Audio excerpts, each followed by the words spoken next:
Good evening and welcome to the Trash Picture Show. Guys, I went to see Supergirl yesterday and I'm going to say straight off the bat, I had fun with this. I loved this.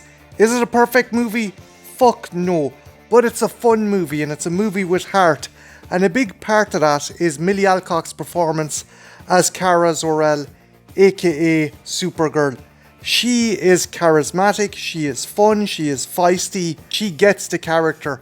The story itself is actually based on a Supergirl comic called Woman of Tomorrow and sees Supergirl team up with an orphan girl on a mission of revenge across the cosmos to track down Krem of the Yellow Hills, not just to get revenge for Ruthie's parents, but also to get the antidote for Krypton, the last remnant she has of her home planet, Krypton. And yeah, there's a lot going on in this movie. Some of it works, some of it doesn't, but the dynamic between Millie Alcock's Supergirl and Eva Ridley's Ruthie is really nice. It is the heart of the story, and it's fun because there's some great back and forth, and it's essentially what if a prim, proper little sister was sent to spend a weekend with her dropout co-ed older sister. That's what it is. Ruthie is on this serious mission of revenge, and Kara, who is a reluctant hero and constantly hungover, is just blundering through this mission. She is an absolute mess, but you can understand why. Yes, it's done for comedic effect, but it's also a great exploration of the character. She is suffering from trauma and she is suffering from survivor's guilt.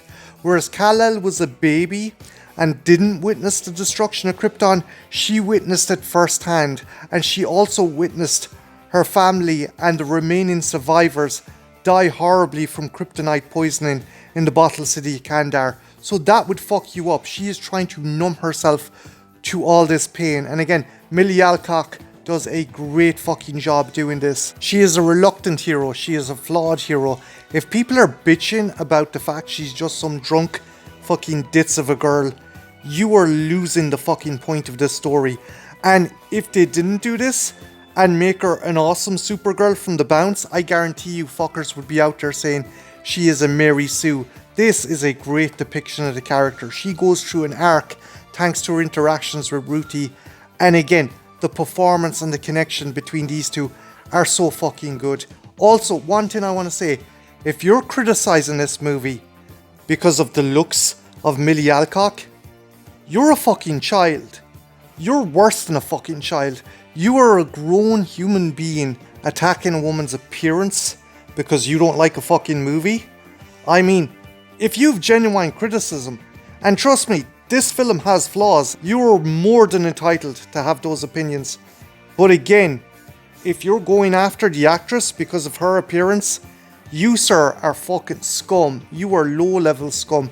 I've seen fucking Dean Cain take pot shots at her as well. And you know what? Fuck him.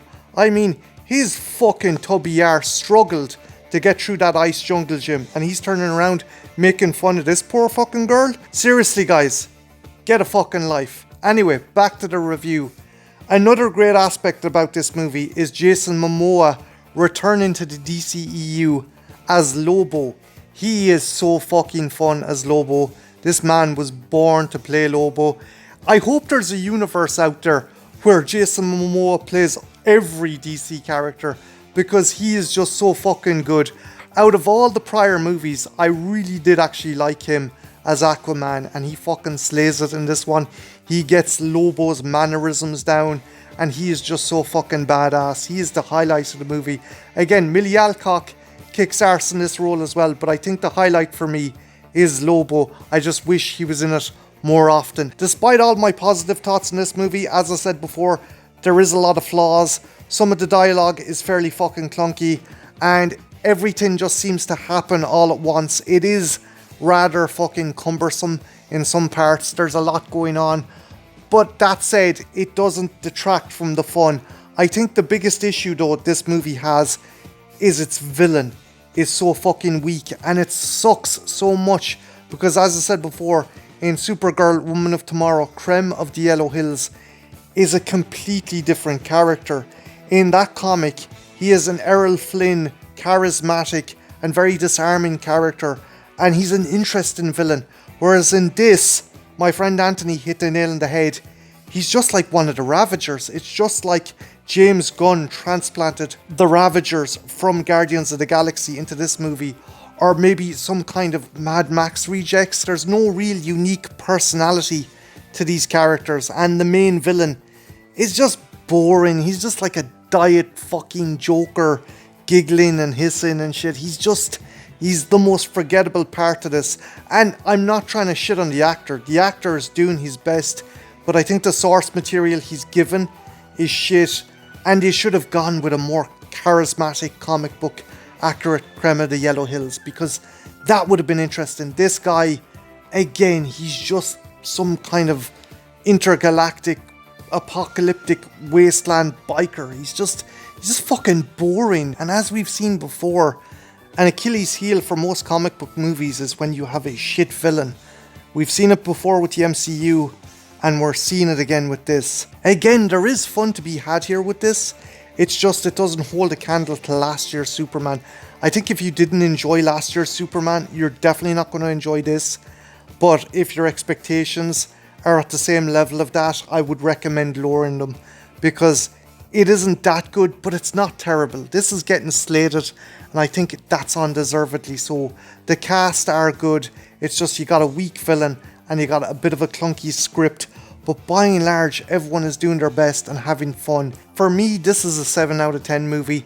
And if you're on the fence about it, go check it out in a matinee. If you are a fan of the Superman and Supergirl comics, do check this out, but also temper your expectations. I will tell you that.